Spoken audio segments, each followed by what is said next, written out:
Welcome back, boxing fans, to another great show with Sean on Boxing. This week, you're going to be talking about the fights coming up. So, previewing this week's fights, October 3rd and October 2nd, I suppose, are the dates. So, we're going to break those down. Obviously, I'm going to be doing my prediction league this week. So, this is just sort of a precursor for those predictions and who I think are going to be the winners of those matches. So let's start obviously with Friday's matchup. This is going to be an ESPN card. ESPN is killing it on Fridays, I guess. Janibek Alamakune, unified middleweight champion, currently 15-0 with 10 KOs, is going to be fighting undefeated New Zealander Andre Mikhailovic, who is 21-0 with 13 KOs. Obviously, this is defending his IBF middleweight title. There's been some confusion about why the WBO title is not a part of this, because if it's only the IBF, that would mean there would be next day weigh-ins, and we know that Janibek just had some previous issues making weight, which sent him to the hospital and obviously had this fight delayed. So, this is the kind of prediction that, even though I don't really rate the opponent, it's still going to be important to sort of see where Janibek is as far as his ability to still make this weight comfortably and obviously come in at his best against, a game opponent, a kid that's got nothing to lose and everything to gain. So I am predicting Janibek to win this fight, but I think it'll go the distance, and it could potentially be a fight where he doesn't look that great in. And for a guy like him, a guy that doesn't really have much of a fan base, he's kind of stuck between positions. Obviously, he's fighting in the U.S., but he's not an American, doesn't really have a really exciting style, so hasn't really garnered a lot of attention from American boxing fans. So he's kind of in that awkward position. Also hasn't fought any big-name American fighters where he could have sort of got some leverage based on victories against them, even though obviously he did call out Andrade and Munguia. Another fight happening the same day from DAZN is ex-world champion Mohammed Wasim, 12-2, 8 KOs. Mohammed Wasim is a very good fighter, hard puncher, but a guy that was a little too one-dimensional and was never really able to get past the elite fighters in his weight division. Obviously, he's fighting at bantamweight, 118 pounds, trying to get himself back into contention for a world title. He's fighting up-and-coming young fighter Sabelo Chibekulo Hulu. If I butchered the name, that's no surprise. This kid is currently 7-0 with 3 knockouts. I don't know much about the opponent, but I know Wasim is a hard puncher and a very dangerous fighter. And if this kid isn't really something special, chances are Wasim is probably going to beat him and sort of send him back to the back of the line and put himself back into contention for one of those potential bantamweight world titles. But if this kid is something special and has a little more of a skill set, you could see him go on to win a unanimous decision against Wasim. Because I'm unfamiliar with him, let me know if you know who he is. You can give me some pointers in the comment section below. I'm going to have to go with Wasim, and because of his history, I'm going to go for a 9th round TKO in this fight. Another fight on ESPN Knockouts, obviously a smaller card, is Mikhail Krebs, 8-0 with 3 KOs, versus Marlene Rivas, 17-5, 3 with 11 KOs. For a woman, that's pretty good power, but obviously I'm going to go with Krebs to win by unanimous decision. We also have DAZN's fight, Quinton Randall, 14-2-1, 3 KOs, facing Janelson Bokarici, 17-2-1, 11 KOs. Quinton Randall, obviously not much of a power puncher, fighting a guy with a little bit more pop. Both guys have had several losses in their careers, but I'm going to have to stick with Quinton Randall. He's a known commodity. I know he's a slick boxer, good skill set, and when you're fighting a guy who's already been beaten and looks like he relies a little more on his power, you got to sort of go with the boxer to beat him. So I'm going to go with Randall to get majority decision in that fight. Then we get to super middleweight fight, Marcus Moore, 11-1, 7 KOs versus Tipton Walker, 9-0-1 with 6 KOs. Very competitive fight. It's an 8-rounder, super middleweight fight on DAZN. Obviously, both guys got a lot to prove. They're both kind of,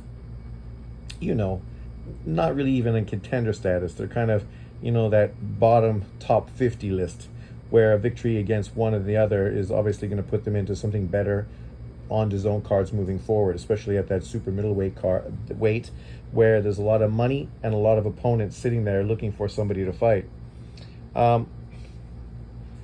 Obviously, this is just going off of gut feeling because I'm unfamiliar with either one of these two guys, but I'm going to go with Marcus Moore to win by split decision. On Saturday, we got some other fights, a little bit more exciting stuff going on. Subaru Murata, Japanese fighter, 7-0 with 7 KOs, is taking on his countryman in a 12-round junior featherweight fight, Kato Yamasaki, 9-0 with 5 KOs. This is a great matchup. This is the kind of fight you don't really get very often in the U.S. Two guys that are just, on budding contender list. Oh, my knee is killing me. Budding contenders, right? Victory against one another is going to put them right in that contender status, top 15 by sanctioning bodies, and putting themselves closer and closer to a potential world title fight. Murata obviously shows very good power. We know Japan has really been putting out a lot of good fighters lately, especially a lot of power punchers. But a lot of those power punchers tend to be a little one-dimensional. Murata obviously is similar, but the few times I've watched him, I like what I saw. I don't know if he's related to former middleweight champion Murata, who was a little bit stiffer, but obviously a very good amateur pedigree. But I'm going to go with Murata. He's against a very tough opponent, another guy who's never lost, a few more fights, less power.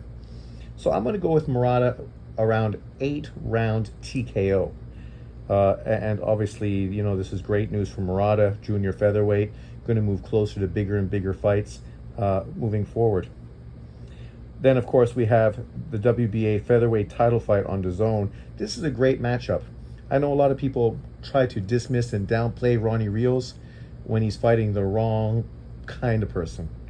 But him against Nick Ball, obviously, is a great fight. Nick Ball, 20-0, 1 draw, 11 KOs, a very aggressive come-forward fighter. Obviously has a great fan base in the UK. Ronnie Rios, very tough, experienced fighter. Obviously limited as far as his upward ability, but he's still one of those contenders, right? A guy that could give anyone a tough fight. And if he catches you on a bad day, he could easily pull the upset. He's currently 34-4, 17 KOs. For him, this is a huge opportunity. If he's able to beat Nick Ball, he's in the midst of the 126-pound division right now, which is really hot. There's possibilities of fighting Inoue.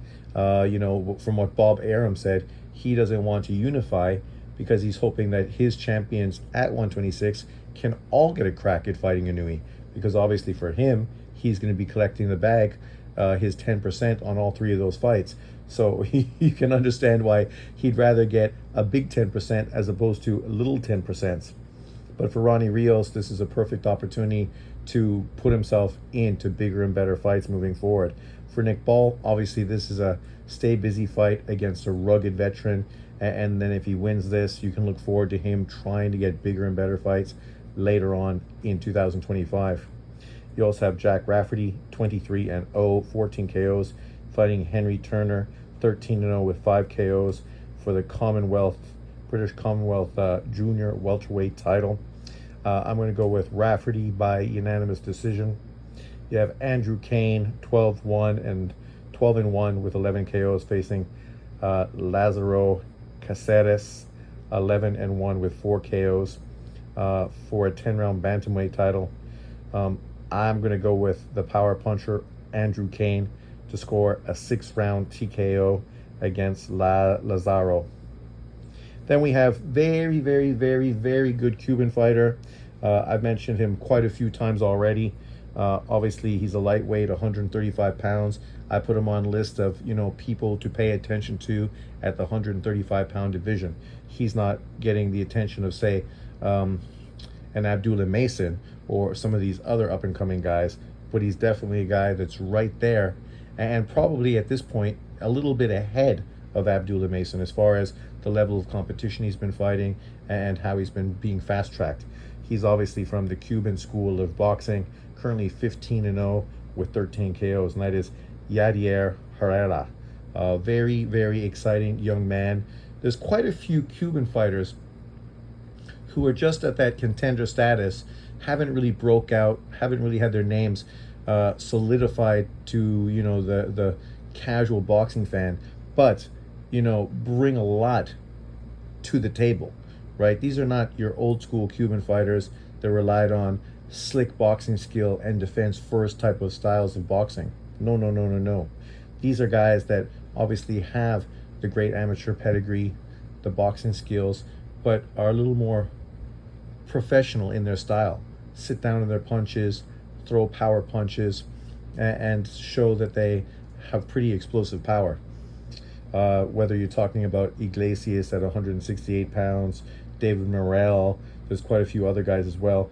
Yadier Herrera is definitely right there. And at the 135-pound division, there's a lot to get excited about, and he's one of them. He's going to be fighting Oliver Flores, 31-5-2, 20 knockouts. Solid opponent for the young up-and-coming Cuban fighter. I expect him to stop this guy in, let's say, the 7th round to make a spectacular statement in this fight. At least that's what I hope, because when you make spectacular statements in fights like this, it gives you more recognition, more attention, and people actually start paying attention to you. So let me know what you think about this weekend's matchups. Obviously, there's a lot of good fights, but there's no huge great fight. You got Nick Ball fighting, which is obviously a world champion. You obviously have Janibek fighting, another world champion. Mohammed Wasim, ex-world champion. Guys that people don't know, like Jack Rafferty, unless you're from the UK. Murata, Japanese fighter. And obviously Yadier Herrera. All three really good, promising, young, up-and-coming fighters. Will they be potential superstars?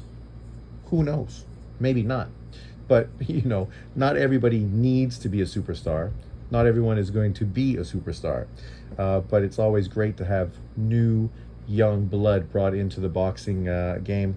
People that we can pay attention to and follow, just to add depth to these divisions.